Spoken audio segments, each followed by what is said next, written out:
Et yo les gars, bienvenue dans cette nouvelle vidéo. C'est bon, on y est. On a abordé le sujet de Lost Ark au début de manière assez simple, où est-ce que je présentais surtout le leveling et les différents contenus du jeu. Maintenant, on rentre vraiment dans le endgame, donc on commence cette vidéo. Mon personnage vient de passer 50. Qu'est-ce que je dois faire dans le jeu? Allez, on commence. Alors déjà, pour commencer, le endgame dans Lost Ark, de quoi est-ce qu'on parle? C'est toutes les activités que vous allez pouvoir faire maintenant que votre personnage il est niveau 50. Mais vous n'allez pas tous les débloquer dans le même ordre. Il faut savoir déjà que Lost Ark est un jeu qui va être rythmé entre des activités daily, que vous pourrez faire qu'une fois par jour, et des activités weekly, que vous pourrez faire qu'une fois par semaine. Donc déjà, il faut différencier un petit peu ces deux-là. Dans ces différentes catégories, par exemple dans les daily, vous allez y ranger les chaos donjons, les guardians, les activités d'île et de compas, alors que dans les activités weekly, vous allez y mettre dedans le raid, les void dungeons, vous allez y mettre aussi, pourquoi pas, la tour et le cube, mais j'y reviendrai après parce que c'est un petit peu des catégories à part. Enfin bref. On commence donc tout de suite dans l'ordre que vous allez les débloquer pour le jeu avec les chaos donjons. Les chaos donjons, donc je vais m'attarder un petit peu dessus parce qu'ils sont vraiment, c'est peut-être la place centrale des activités à faire tous les jours sur vos personnages dans le jeu. Vous les débloquerez en avançant dans l'histoire principale, on vous emmènera donc assez rapidement dans Northbourne, donc dans la zone de la ville vraiment dédiée donc aux activités endgame, qui est donc ici tout au nord. On vous fera parler à un PNJ pour débloquer l'hôtel des chaos donjons. Pour faire le premier chaos donjon, vous avez besoin d'avoir 250 de gear score, et on vous donnera directement dedans des pièces avec 302 de niveau d'objet, ce qui est quand même quasiment 50 au-dessus de celui que vous avez à ce moment-là. Je vous conseille de faire donc directement les deux premiers chaos donjons. Pourquoi les deux premiers? Car c'est eux qui vont vous donner justement les pièces d'équipement, des bijoux, des compos, et si vous en faites plus de 2 fois, vous allez vous mettre à obtenir des cristaux de cataclysme et des orbes, qui sont donc des ressources que vous pouvez échanger auprès d'un PNJ en bas, pour acheter auprès de ce PNJ les autres compos que vous lootez en fait dans les chaos donjons. Attention toutefois d'ailleurs avec ce PNJ, vous pouvez acheter en bas, petit aparté, des bouquins d'engravings. J'en reparlerai dans la vidéo engravings, mais attention, c'est un nombre de bouquins que vous pouvez acheter une seule fois sur le compte. Donc vous avez 20 bouquins de disponibles, mais c'est uniquement un achat une fois sur le compte. Donc faites quand même attention. Les chaos donjons, il y a plusieurs difficultés que vous allez donc débloquer au fur et à mesure que vous allez monter votre gear score, donc en améliorant vos pièces d'équipement. Je fais le chaos donjon et je vous montre les différents loots qu'il y a eu dedans. Voilà, mes deux chaos donjons sont terminés. Comme vous pouvez le voir, donc mon personnage il est 302 de gear score, ce qui fait que j'ai obtenu toutes les pièces donc d'équipement durant ces deux chaos donjons que j'ai directement donc équipées. Donc j'ai pu obtenir donc ma tête, mes épaules, le torse, bref toutes les pièces. Je les ai équipées, ce qui fait que j'ai une moyenne de 302. Si maintenant donc je veux améliorer ces pièces d'équipement, je vais avoir besoin de quoi? Donc des compos que j'ai obtenus dedans, ainsi donc que les Emerald Shards que vous voyez ici en haut. Toutes les autres pièces d'équipement, je les garde pour vous montrer que vraiment j'en ai obtenu dans tous les sens, le chaos donjon, vraiment il vous en donne à l'appel.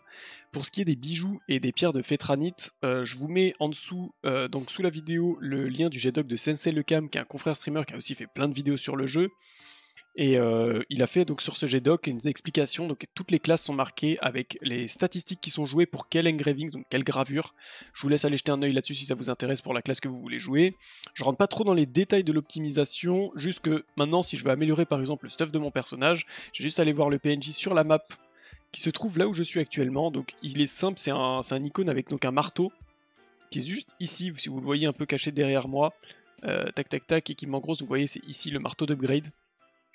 Je parle au PNJ, je prends donc ma pièce de stuff, je peux trier donc par pièce de stuff équipée, et imaginons je veux augmenter mes armes, je vais devoir raffiner la pièce avec des shards, et une fois que c'est fait, ça me coûtera donc des compos pour aller l'upgrade. On est sur la version russe, donc je suis à 100% de chance de réussite, mais sachez donc que nous, sur la version européenne, au début, même si on aura 100% de chance, on va très vite arriver à un stade où est-ce que augmenter les pièces, on aura de moins en moins de chances de le faire, et donc on devra faire des tentatives et des tentatives pour tenter de up les nouvelles pièces.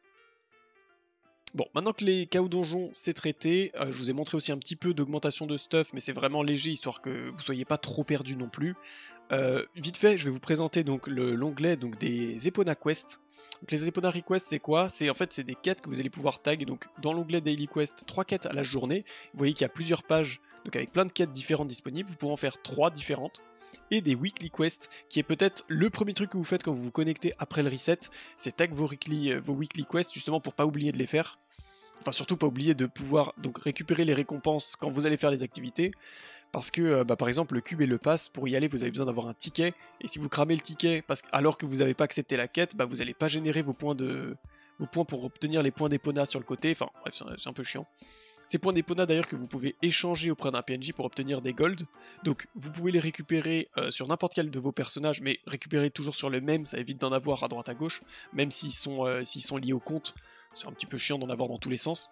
et vous pourrez les échanger contre des golds auprès d'un PNJ donc, qui se trouve par exemple ici à Northbourne. Il y en a un ici en haut à gauche de Gold Exchanger, et il y en a un en bas à droite au niveau de l'amélioration ici aussi. Voilà pour ce qui est des Epona Quest, maintenant on passe aux Guardians. Petite coupure, pour débloquer les Guardians, vous avez besoin donc d'avancer dans votre quête bleue, mais au bout d'un moment il y aura un prérequis qui sera de faire le plateau de Pesnar, c'est le panneau d'affichage qui est juste ici à droite, vous le faites et après vous pourrez continuer la quête bleue. Donc les Guardians, pour interagir avec, vous avez le panneau d'affichage ou directement la recherche de groupe. Je vous conseille vraiment d'y aller à plusieurs, même si les deux premiers se font facilement tout seuls, c'est beaucoup plus intéressant et rapide d'y aller avec un groupe, parce qu'il y en a certains, ils ont des patterns, etc. qui seront même impossibles à faire tout seul, donc vous prenez pas la tête, taguez et recherchez des gens. Vous pouvez les looter 2 fois dans la journée. Si vous voulez pas looter un Guardian spécifiquement, vous pouvez au moment de rentrer choisir le fait de désélectionner l'obtention du butin. Par contre ça se recoche automatiquement tout seul la prochaine fois que vous allez tag. Donc regardez par exemple je décline, je veux re-rentrer, ça le recoche automatiquement.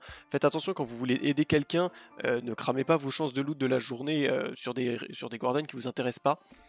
Vous avez plusieurs tiers, vous devez les battre dans l'ordre, et donc après il y a un prérequis de gear score pour continuer d'avancer, et ça vous permet pas d'obtenir des compos, contrairement au cas au donjon, mais juste uniquement des bijoux et des compos. Ces compos là elles sont toutes échangeables, donc vous pouvez les transférer d'un personnage à l'autre du compte, donc c'est vraiment pratique, et donc c'est la deuxième activité vraiment daily que vous allez chercher à faire après les chaos donjon sur votre personnage.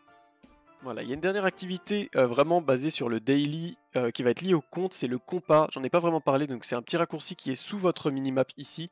Vous cliquez dessus, ça vous propose donc 4 onglets, vous pouvez les faire chacun une seule fois par compte par jour, donc il y a un world boss à faire qui pop donc avec des timers précis, donc il faut faire attention, il faut regarder les horaires des événements, etc. Il y a des îles aussi que vous pouvez faire qui vont apparaître à certaines zones, mais c'est un peu spécifique. Les récompenses qu'il y a vont changer, c'est pas tous les jours les mêmes récompenses avec les mêmes îles, donc c'est des events tout simplement.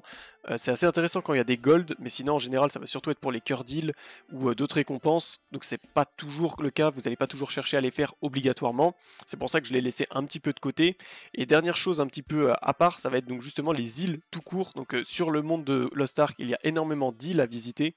Beaucoup vont vous donner énormément de récompenses, comme l'île des Mouettes par exemple, qui se trouve ici. Il faut faire attention parce que ça va peut-être être sujet à un changement entre la version russe et la version européenne, c'est pour ça que j'en parle pas et je rentre pas dans un détail des meilleures îles, etc. Donc voilà, c'est pour ça que ça je l'ai laissé de côté. Et voilà, c'est tout pour cette vidéo, j'espère vraiment qu'elle vous aura plu. J'ai essayé de présenter un petit peu les activités endgame principales à aller faire. Il y en a d'autres, vous pouvez vraiment après partir dans la complétion de zone, etc. Mais ça fait pas partie des activités principales que vous allez faire tous les jours si vous vous connectez régulièrement. Dans les prochaines vidéos, je vais parler principalement vraiment des activités endgame et je vais rentrer dans le détail de chacune d'elles, donc chaque vidéo il sera dédié. Je vais refaire aussi une vidéo de tips et raccourcis, j'ai vu qu'elle a bien marché. N'hésitez pas à rejoindre le Discord, on l'a créé récemment là pour le stream. Je réagis quand même pas mal dessus, etc. si vous posez des questions, donc surtout n'hésitez pas, les liens ils sont dans la description. Petit rappel, je live tous les jours à partir de 10 h. C'était un plaisir les gars, portez-vous bien, à très bientôt, c'était Tictou, ciao.